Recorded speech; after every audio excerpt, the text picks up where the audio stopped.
Het is gewoon zich af, want dit is Theater aan het Vrijthof in Maastricht. En acteur Huub Stapel stuit hier vandaag met zijn nieuwe voorstelling. En Huub heeft bezoekers van de voorstelling opgeroepen om jassen mee te nemen die ingezameld werden voor onze jassenactie. En we gaan eens kijken, zo een uur voor de voorstelling, of er mensen zijn die een jas ingeleverd hebben.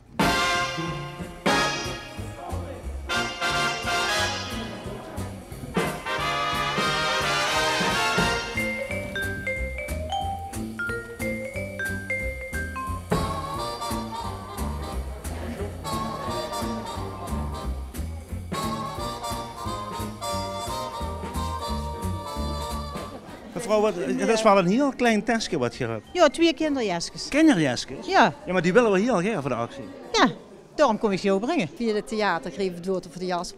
Nou, dus hebben we even geloerd of we allemaal een jas hadden. Mijn zus had jassen bij, ik had jassen. En toen dacht ik van, tuurlijk, heel goed doel.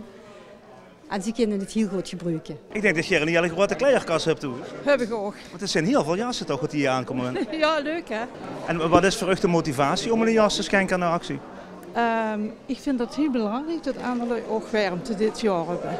Meneer, ik heb net een jas gedoneerd voor de actie. Jazeker. Want? Ja, ik vind het een hele sympathieke actie van alleen. En ik had Huub Stapel beloofd, hebben we dadelijk even een afspraak met. Huub, ik breng in ieder geval een jas met. Dus hij is mij te groot geworden. Dus ik denk dat ze het even zijn plezier met kunnen doen. Ben ik de eerste die dat gaat doen. Een theater is natuurlijk de uitgelezen plek om jassen in te zamelen. Het hoeft zich erop maar licht te houden, toch? Dat is zo. En zeker nu we vanavond Huub Stapel in huis hebben, die ambassadeur is van deze actie. Ja, 1 en 1 is 2. En kijk al, de theaterdeuren zijn nog niet open en er hangen al heel wat jassen. Dus het is al een succes.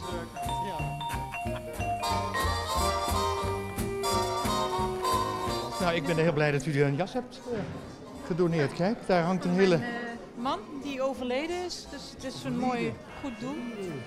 En hij werkte met daklozen, dus het is helemaal passend. Ik vind, maar zo ben ik opgevoed door 2 ongelooflijk leuke mensen, dat als het zichzelf maatschappelijk gezien en financieel gezien goed gaat, dat ze de plicht heeft om te kijken naar mensen die het minder hebben getroffen als zichzelf. In een land wat zo rijk is als Nederland, kan het gewoon niet bestaan dat 1 miljoen mensen onder de armoedegrens leven. Dat is gewoon volslagen belachelijk. Leef nu. Als het u goed gaat en je zit er van de winter warmjes bij, kijk eens in de kas of er een oude jas hing. Leef ze warm. Het kan ook voor kinderen zien. We zien ook 18.500 kinderen in Limburg die onder de armoedegrens leven. Pak bij elkaar wat je kunt missen en doneer aan deze actie.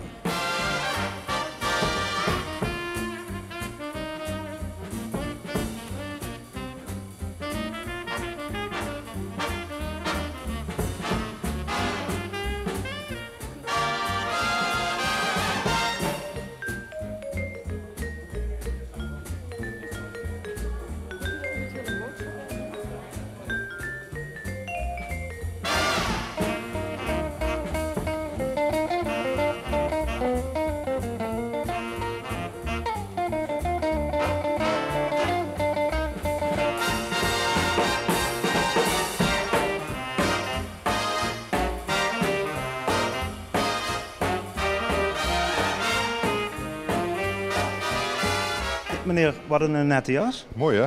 Dat is een hele mooie jas hè? Dat is gewoon echt voor mij. Maar waarom 1005? Het is best een hele hartstikke fijne jas. Het is nog een jas, maar ik heb hem eigenlijk te weinig gewoon. Hey, er mag een boodschap in die jas voor degene die hem ontvangt. Dus het lijkt me heel erg leuk als je dan zo'n jas krijgt. Er zit een mooie boodschap in. Wat zou je er voor boodschap in willen stoppen? Ja, heel veel plezier en heel veel warmte. Nu ben ik heel benieuwd wat je op dat briefje hebt geschreven. Want dat is immers het jas. Er zit een briefje in. Plezier nog van mijn 2 heel fijn winterjaks. Mevrouw, een mooie winterjas zag ik net langskomen waar u meegenomen hebt. Ja, zeker. En ook Hans, dus dat gun ik hem van harte of haar van harte of een kind, wat het ook is, maar hier geduld. Nu ben ik eens benieuwd wat je op dat briefje gaat schrijven. Nou, dat er heel lang en gezond warm mag blijven. Ik denk minstens 200 jassen opgehaald hier in het Theater aan de Vrijthof. Vlak voor de voorstelling van Huub Stapel, die heeft opgeroepen om jassen mee te nemen. En daar heb je heel erg goed gevolg aan gegeven. Dankjewel voor degene wat hem gaat ontvangen.